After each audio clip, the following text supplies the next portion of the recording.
Hello students, welcome back to the class. So students, today we are going to start a new chapter and the chapter is data handling. And this chapter you must have done in your previous class also, but let's learn something new related to data handling. Before starting the chapter, let us learn some key terms and what does it mean. So the first, what is data? So data is actually a collection of information in the form of numerical figure. So what is data? Data is actually a collection, a group or a large quantity of numerical figures given to us. For example, if we talk about the stock of a shopkeeper, so shopkeeper has a collection of different varieties of goods in his shop, so that is called data. That means different items present on his shop with different quantities, so that is called data, collection of information in the form of numerical figure. After that, this data, now to collect these things we use different ways. So here for collection of data, or you can say representation of data, we have different methods of representing it. The first method which we use is a pictograph.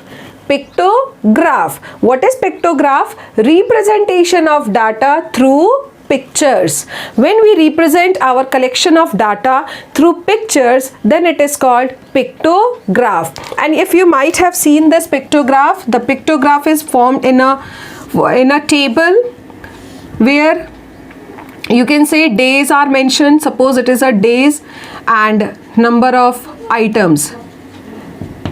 Now suppose if I talk about the number of items sold by a shopkeeper on different days. So if we talk about different days, so let's suppose the first day is a Monday, the second day is Tuesday, the third is Wednesday and Thursday.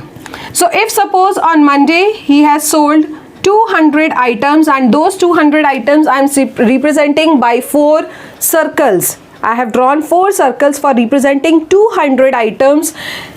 Similarly, on Tuesday, if he has sold 100 items, then for that I am representing it by 2 of the circles. On Wednesday, if he has sold only 1 item, then it will be represented by 1 circle.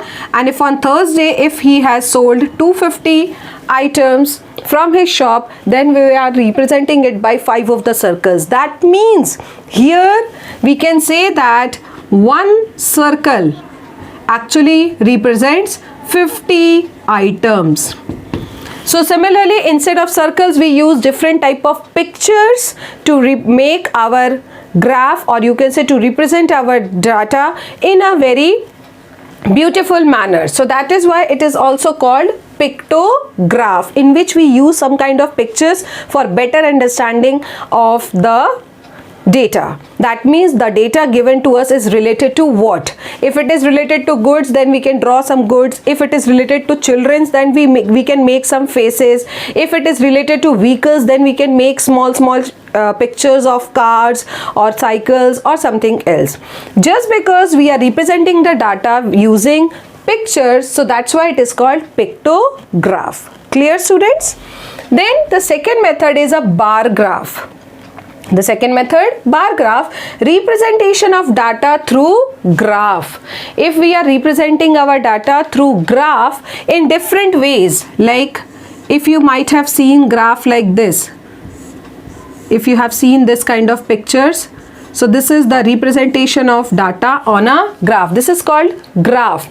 This graph is actually represented on a piece of paper.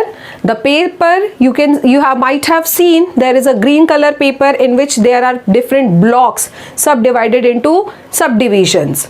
So these blocks actually represents graph, and on this graph there are 2 axes. One is x-axis, which is on the horizontal line, and second is y-axis, which is actually the vertical line of the graph. The line drawn on the horizontal side is x-axis, the line drawn on the y-axis is actually the vertical one. Right, students? So this is the second part in which we represent the data through graph, and that is called bar graph. There is one more representation of data, one more method, that is pie chart.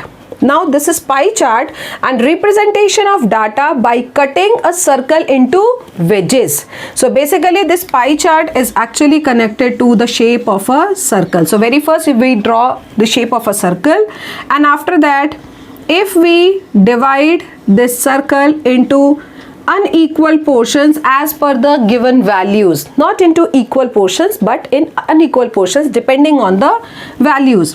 Suppose this is 10% of the data, this is 30%, then 15%, again 30%, and this is again 15%. So this third representation of data in the form of pie chart is by cutting the circle, a complete circular shape, into different wedges. So these are the three basic ways or methods to represent data on a graph, either by pictograph or by bar graph or pie chart. Now today in this chapter we will discuss about these three different ways one by one, in which either the value is given to you, that means some collection of data is given to you, you have to represent it in the pictograph or on a bar graph. Right students? So basically we will discuss about pictograph and bar graph. This is the main topic which we are going to cover in this chapter. Now after this, let us have a recall of what we have learned. Very first, information represented through numbers is called dash data. So what it is? Information represented through numbers. When we have numerical figures, it is called numerical data. What it is called? Numerical data. Just because we have only the number form of it, so it is called numerical data.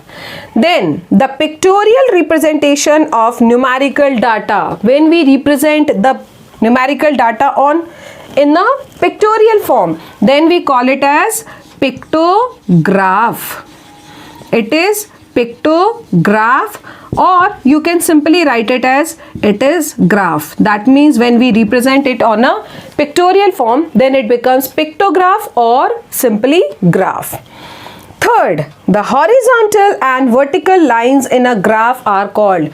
What are the horizontal and the vertical lines? Yes, we have discussed the horizontal line is called the x-axis and the vertical line is the y-axis of the graph, that is bar graph. Next, if one symbol of this face, you can see the symbol, if one symbol of this represents 50 children, then the half represents what? That means here you can say that, see that we have drawn only half face. So if complete face, this complete picture is representing 50 children, then what does half represents? Yeah, that's very obvious. Divide 50 by 2, so you'll get 25 children. That means if complete picture is representing 50 children, half picture will represent 25 children. After that, if one picture represents 10 men, right? So here one picture represents 10 men, then how much the three pictures will represent? So one picture 10 men, another picture again 10 men, and the third picture again 10 men. So what is this total representing? It is representing 30 men. Okay students, so today we have discussed about some basic information related to data handling. I hope today's lecture is clear to all of you. Kindly go through your book exercise and complete the questions. Thank you for the lesson students. Have a great day.